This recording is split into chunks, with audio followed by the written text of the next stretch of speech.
एक हम आपको कथा सुनाते हैं। एक स्वर्णकार था, वो बहुत बेईमानी से सोने का काम करता था, मिलावट करके असली सोना रख लेना और नकली बना करके देना ऐसा।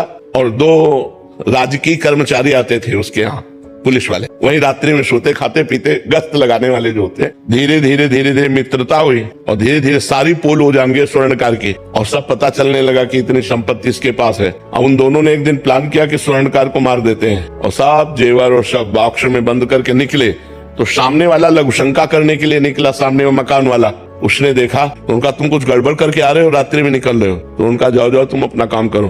तो वो बोले नहीं, हम हल्ला मचा देंगे। तो उनका सुनो, कुछ साझेदार बन जाओ, हम तुम्हें दे देंगे, लेकिन तुम चुप रहो। बोले हम बेईमान आदमी नहीं है, हम ईमानदार आदमी हैं। और वो लड़ गया। जब लड़ गया तो उनको केस बनाने में देर न लगी, वो बक्सा उसके पास रख दिया और तुरंत हल्ला मचा दिया और कहा इसने स्वर्णकार को मारा है, स्वर्ण लेके जा रहा था, मैंने गिरफ्तार किया। पूरा का पूरा केस उसके ऊपर आ गया। अब उसको बंदी बना लिया गया। गवाही पुलिस वाले कि इसको हमने घर से निकलते देखा है और ये बॉक्स उसकी चोरी का है और इसने स्वर्णकार को मार दिया, और केस पुलिस वालों ने किया था। अब जब जज के सामने पेश किया गया तो सारी साक्षी उसी के खिलाफ थे, जो सत्य आदमी था।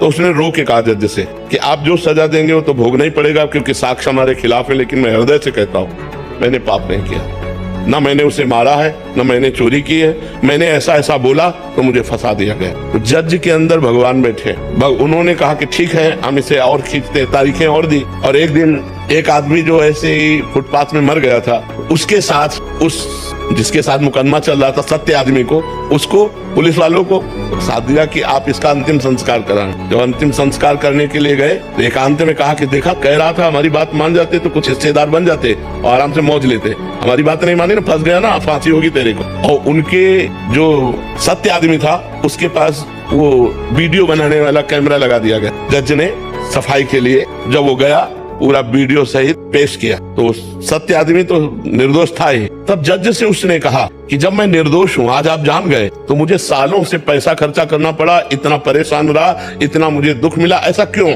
क्योंकि मैं निर्दोष हूँ, अब तो जान गए हो ना। तो जज ने कहा सत्य बताना, इस जन्म में तुमने कोई ऐसा पाप किया है जिसकी सजा न मिली हो और जिसका प्रायश्चित न किया हो? उसी का दंड आपको यहाँ निर्दोष होने पर प्राप्त हो रहा है, आप सत्य बताना। तो उसने अपनी घटना बताई।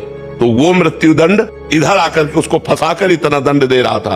तो ये बात समझ लो कि जो पाप आप लोग भ्रूण हत्या करते हैं, गर्भ हत्या करते हैं, इसका प्रायश्चित करते हैं, और जब इनका परिणाम आता है तो बोले हम निर्दोष थे। जो आप पाप करोगे उसका दंड भोगना पड़ेगा, आज नहीं तो कल, और ऐसी जगह भोगना पड़ेगा जहां आपने पाप नहीं किया। हम मानते हैं 100% आप सत्य हो, लेकिन आपका पूर्व का वो गुप्त पाप आपकी ऐसी तैसी कर देगा। इसलिए डरो, पाप कर्मों से डरो।